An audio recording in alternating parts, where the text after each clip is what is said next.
কি কৰিব গতিকে এই এনেধৰণে তাৰপিছত আৰোগ্য অসম কি হস্পিটেল মই বাকী গাঁৱৰ হস্পিটেল বাদ দিছো এই মেডিকেল কলেজত গুৱাহাটী মেডিকেল কলেজত বেবী ৱাৰ্ডত নৱজাতক শিশু জন্ম হোৱাৰ পিছত বিচনাৰ পৰা পৰি মৃত্যু ঘটিছে এইটো আৰোগ্য অসম কয় নেকি কালি মই পৰহি মেডিকেল কলেজত জ্বৰ হৈছে পেচেণ্টৰ জ্বৰ হৈছে এইটো ইনজেকশ্যন দিছে কিহৰ কিডনিৰ ইনজেকশ্যন দিছে এইটো আৰোগ্য অসম কয় নেকি এইটো আৰোগ্য অসম কয় নেকি যে আজি এনেকুৱা অৱস্থা আজি বিভিন্ন হস্পিটেলত আজি প্ৰসূতিৰ মৃত্যু হৈছে গাঁৱৰ হস্পিটেলবিলাকৰ অৱস্থা নাই ডাক্তৰ নাই আয়ুৰ্বেদিক ডক্টৰ বা হোমিঅপেথিক ডক্টৰ দি গাঁৱৰ হস্পিটেলবিলাক চলাইছে সাব চেণ্টাৰবিলাকৰ অৱস্থা নাই এগৰাকী নাৰ্ছে চলাইছে মেডিকেল কলেজ এপিনৰ পৰা বনাই গৈছে খুলি গৈছে স্পেচিয়েলিষ্ট নাই ডক্টৰ নাই সা সৰঞ্জাম কিনিছে সব মামৰে ধৰি কৰি গৈছে তাৰ কোনো ব্যৱহাৰ নাই আজি তেনেকুৱা এটা অৱস্থা এইটো হৈছে আৰোগ্য অসম মুখ্যমন্ত্ৰী এইটো হৈছে আৰোগ্য আৰু বিকশিত অসমৰ শিক্ষা ব্যৱস্থা শিক্ষা আপোনালোকে জানে আজি ইণ্ডিয়াৰ ভিতৰত আটাইতকৈ বেছি ড্ৰপ আউট হৈছে যদি অসমত আটাইতকৈ বেছি ড্ৰপ 15% হায়াৰ ছেকেণ্ডাৰী লেভেলত ড্ৰপ আউট 8% প্ৰাইমাৰী লেভেলত ড্ৰপ আউট তেতিয়াহ'লে কি শিক্ষা হৈছে শিক্ষা কি হৈছে আজি 30,000 কালি শিক্ষামন্ত্ৰীয়ে নিজে ঘোষণা কৰিছে 30,000 শিক্ষকৰ পোষ্ট এতিয়াও ভেকেণ্ট আছে 30,000 শিক্ষকৰ পোষ্টেই যদি ভেকেণ্ট থাকে তেতিয়াহ'লে আপোনাৰ এটিকে বিকশিত অসমৰ শিক্ষা কি শিক্ষাৰ কথা কৈছে কি শিক্ষা হ'ব আজি 8,000খন স্কুল তেওঁলোকে এমালগেমেশ্যনৰ নামত বন্ধ কৰি দিলে 8,000খন স্কুল এমালগেমেশ্যনৰ নামত বন্ধ কৰি দিলে 8,000খন স্কুল এইটো কম ডাঙৰ কথা নহয় ইয়াত কি বিকশিত শিক্ষাৰ কথা কৈছে ঠিক সেইদৰে এতিয়া বিনিয়োগ কেন্দ্ৰ বিনিয়োগ আপোনালোকে জানে ইয়াত অসমত কি বিনিয়োগ আপোনালোকে এডভান্টেজ আছাম কৰি আছে কিমান আমাৰ দুৰ্ভোগ বনাইছে 2018 advantage 1 Assam advantage Assam 1 2018 176 MOU sign হৈছে আৰু টোটেল 160টা কোম্পানীৰ লগত আৰু টোটেল ফাইনেন্সিয়েল ইনভলভমেন্ট হৈছে 65,186 crore আৰু এডভান্টেজ 2 তাত 297 MOU সাইন হৈছে আৰু ইনভেষ্টমেন্ট হৈছে 2.77 লাখ crore কোনটো ইনভেষ্টমেন্ট আহিছে এক্সেপ্ট সেমিকন্ডাক্টৰ কোনটো আহিলে আজিলৈকে গতিকে এনেকৈ আমাৰ গোটেই ৰাইজক সদায় এনেকৈ আমাৰ আভুৱা ভাৰি আছে সদায় এনেকৈ আভুৱা ভাৰি আছে গতিকে আমি সেইকাৰণে এই কথাবিলাক ৰাইজৰ আমি দুৰ্ভাগ্য যে অসমৰ ৰাইজে এই কথাবিলাক আজি জানি আজি কেৱল দুপইচাৰ লোভত নিৰ্বাচনৰ দিনা খালি কথাবিলাক পাহৰিলে এই অন্যায়ৰ কথা এই শোষণৰ কথা পাহৰি আজি বিনিয়োগ একো নাই কিন্তু কি তাৰ পৰিৱৰ্তে কি আহিছে গোটেই অসমৰ আজি চাওক আজি আদানী আম্বানী তেওঁলোকে কালি মুখ্যমন্ত্ৰীয়ে কৈছে আদানী আম্বানী অসমলৈ কিয় আহে মই গামোচা দি তেওঁলোকক আনিব পৰা নাই ফাঁকি কথা মিছা কথা ক'বলৈ আৰু তোমাৰ জেগা নাই কিয় আৰু জেগা নাই কিয় আহিব যদি নাহে তোমাৰ আদানীয়ে কিয় ল'লেহি আমাৰ এয়াৰপৰ্ট আদানীয়ে আমাৰ এয়াৰপৰ্ট কিয় ল'লেহি আদানীয়ে গোটেই অসমত মাটিবিলাক কিয় লৈছে ৰিলায়েন্সে গোটেই মাটিবিলাক তুমি কিয় দিলা আমাৰ আনকি তোমাৰ চিৰিয়াখানাৰ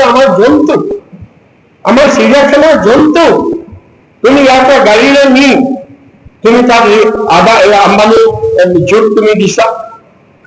দিছা আৰু তুমি মানুহক দুৰ্ভোগ বনাইছে যে মই গামোচা পিন্ধাই মাতিও অহা নাই গতিকে এনেধৰণৰ গোটেই কথাবিলাক আজি আমি আপোনাৰ এই বাকী ওপৰত মই গোটেইবিলাক এলাবৰেট কৰিব খোজা নাইকিয়া বহুত সময় লাগিব গতিকে এনেকৈ প্ৰত্যেকটো কথা আমাৰ মানুহক দুৰ্ভোগ কৰাইছে এতিয়া মই সেইখনেই আহিছোঁ বাজেটখন সম্পূৰ্ণ নিৰাপদ যোৱাবাৰৰ বাজেটখন চাওক কিমান যোৱাবাৰৰ বাজেটত চৰকাৰে যিটো জালিয়াতি কৰিছে সেই জালিয়াতি বাজেটত জালিয়াতি কৰিছে কেনেকৈ জালিয়াতি কৰিছে যিটো CAG ধৰা কৰিছে সিএজি কোনটো ধৰা পেলালে যে নিয়ম বাজেট বহিৰ্ভূতভাৱে যোৱাবাৰৰ বাজেটৰ পৰা এই যে লোন লৈ আছে হেভি লোন, এই লোনৰ যিটো মানে ইণ্টাৰেষ্ট সুদ, এই সুদ পৰিশোধ কৰিবৰ কাৰণে প্ৰায় 15,000 কোটি টকা নিয়ম বহিৰ্ভূতভাৱে বাজেট মানে যোৱাবাৰ বাজেটত লাগে সেইটো খৰচ কৰিছে সিএজিয়ে। যোৱাবাৰ বাজেটখন যোৱাবাৰ বাজেটৰ 60% যোৱাবাৰ বাজেটৰ তেওঁলোকে ৰূপায়ণ কৰিলে, 40% ৰূপায়ণ নহল। 40% ৰূপায়ণ যোৱা বাজেটৰ নহল। যোৱা বাজেটৰ আপোনাৰ 75খন আমাৰ অসমৰ অট'নমাছ কাউন্সিল, এই 75খন অট'নমাছ কাউন্সিলৰ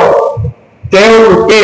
যিটো বছৰি যিটো পইচা পায় সেই পইচাৰ কোনো ইউটিলাইজেশ্যন দিয়া নাই, এইটো সিএজি ইয়াৰ উপৰিও সিএজিয়ে কৈছে যে সিএজি আৰু এটা সাংঘাতিক কথা কৈছে যে সেইটো হৈছে কি যে